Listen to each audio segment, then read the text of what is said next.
Broadcasting from USA Swimming's headquarters at the Carolyn Dirks Building in Colorado Springs, Colorado, it's time for Kick Set. Join three-time Olympian Elizabeth Beisel and U.S. National Team Director of Performance Matt Barbini as they host members from the USA Swimming community, ranging from age group to Olympic levels of the sport.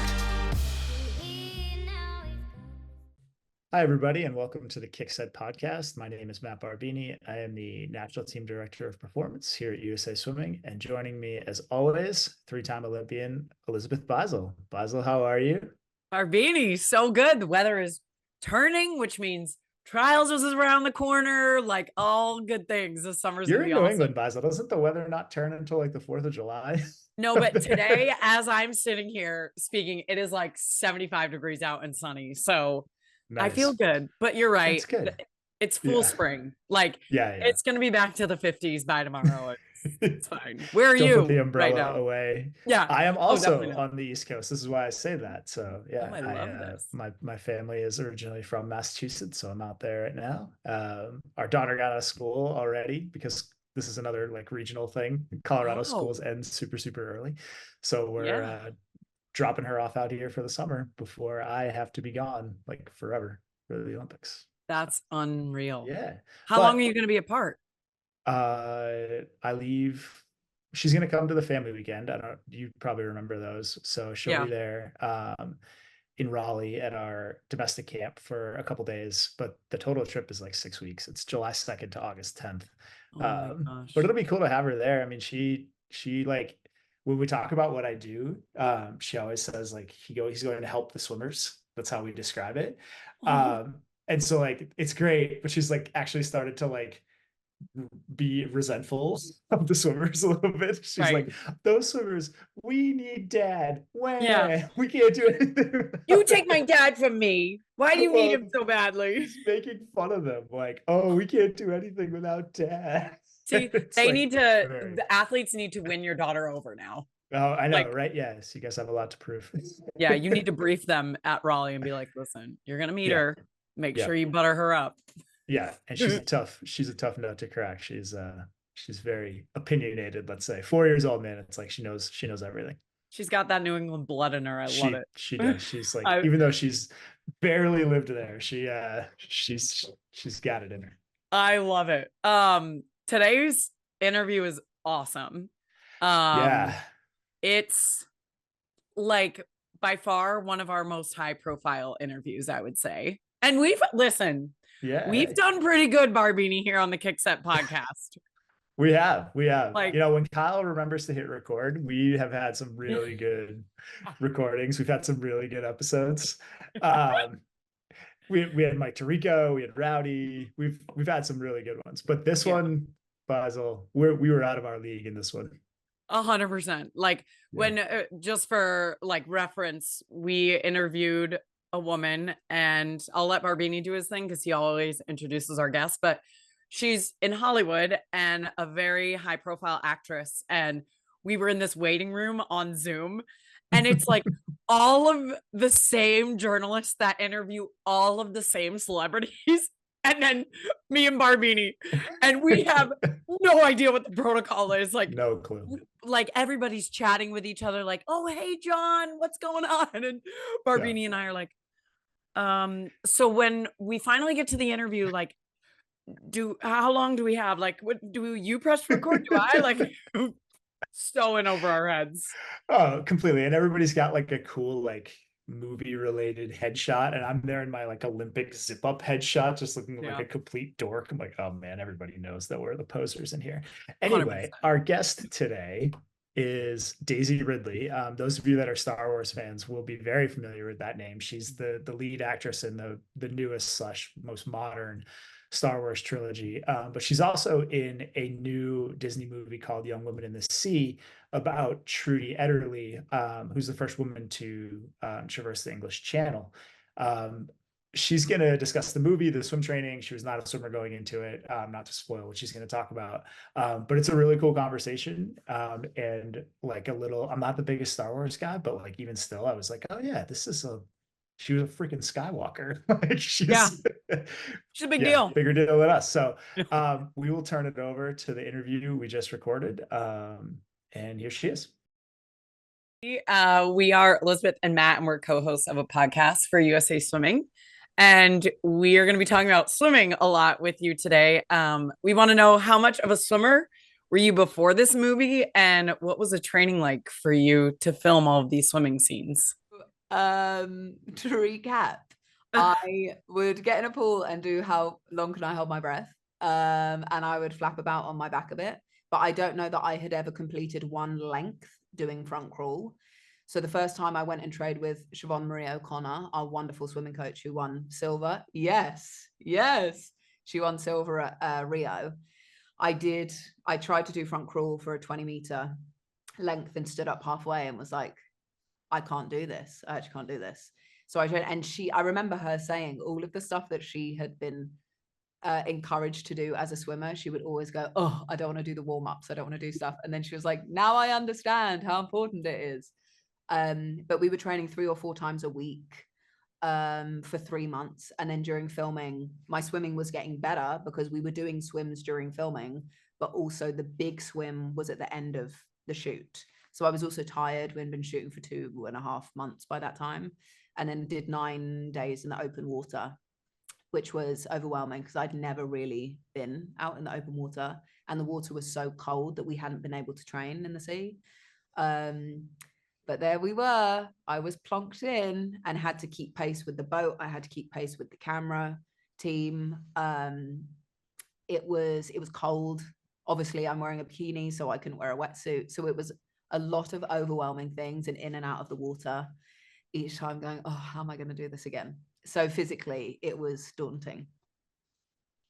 So this film is about a lot more than swimming, but because our audience is primarily a swimming audience and swimmers and fans, tell us about the movie and why, in particular, swimmers and coaches and people that are involved in the sport will enjoy it.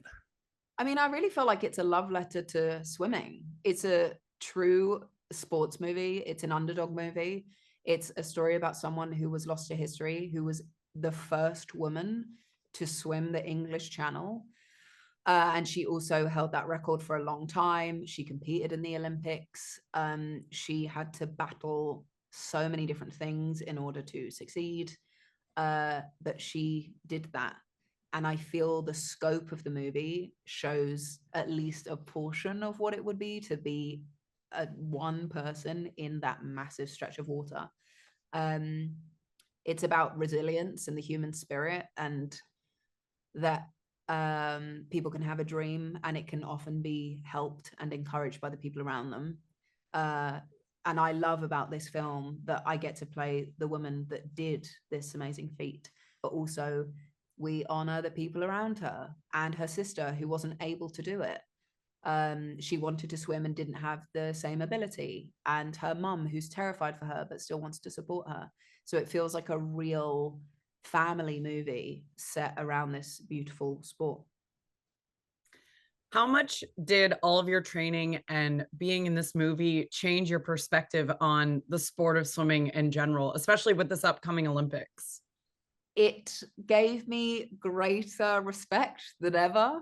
And I mean, the commitment of athletes is just next to oftentimes incomparable. To put yourself through that physically, emotionally, early mornings, late nights, training, being away from home, there is so much to contend with. And I just did 6 months of that, really.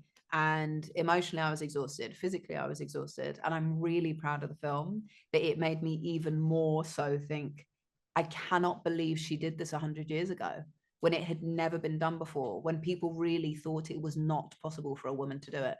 It's just more astounding now even than before times.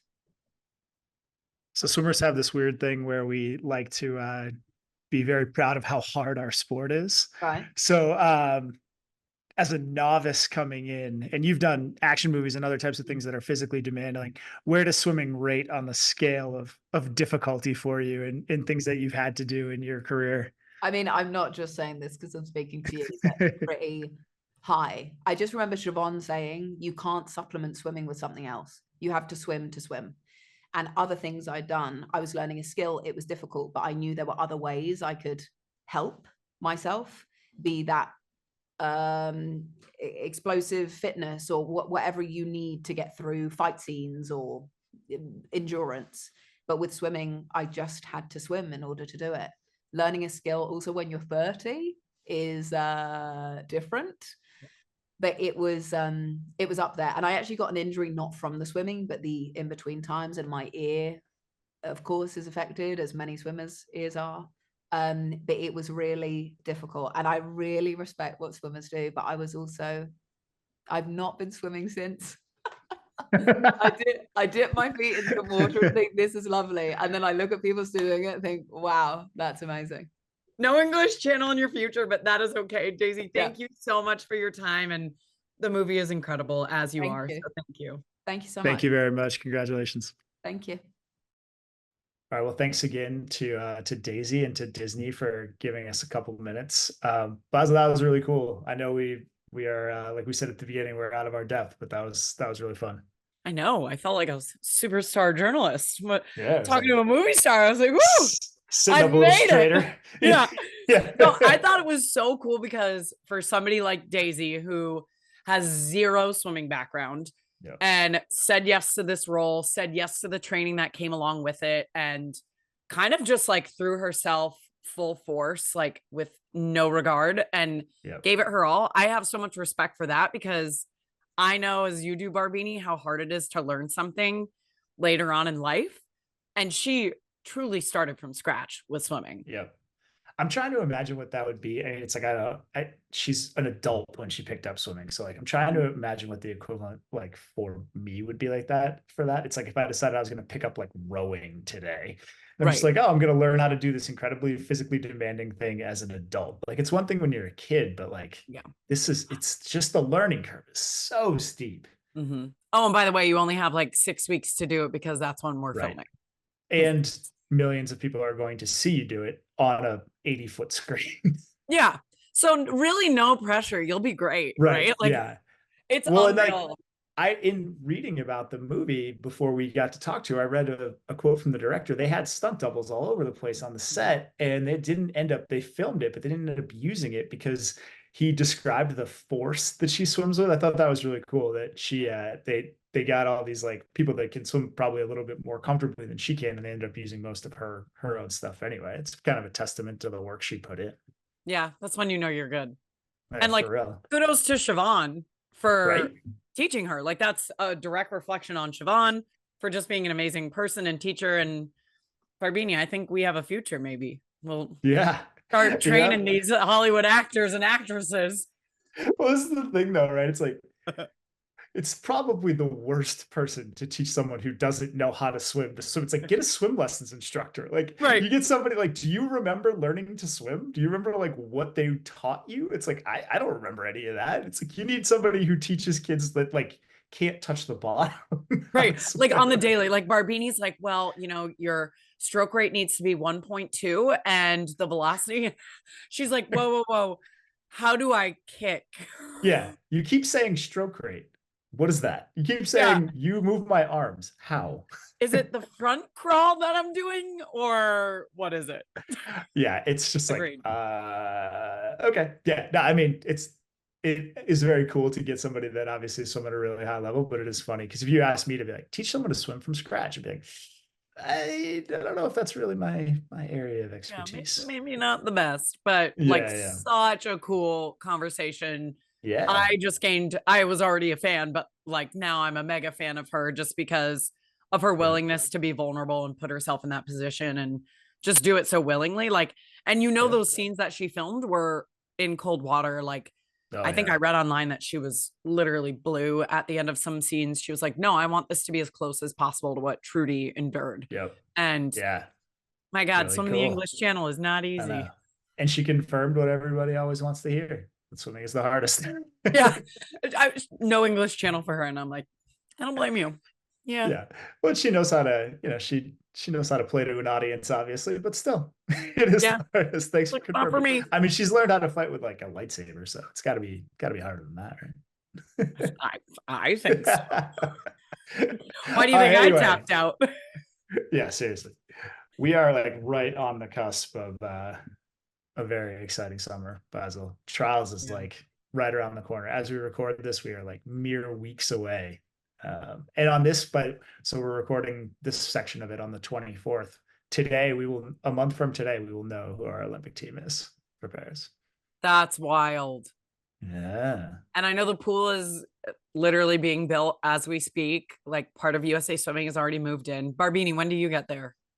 The building is so massive that all of the normal like sports analysis processes that we use won't work because it's just so big. So we're kind of dialing our system from the 5th to the 8th, and then I get there on the 12th. Great. For the big show. So it's here. What are you most excited for?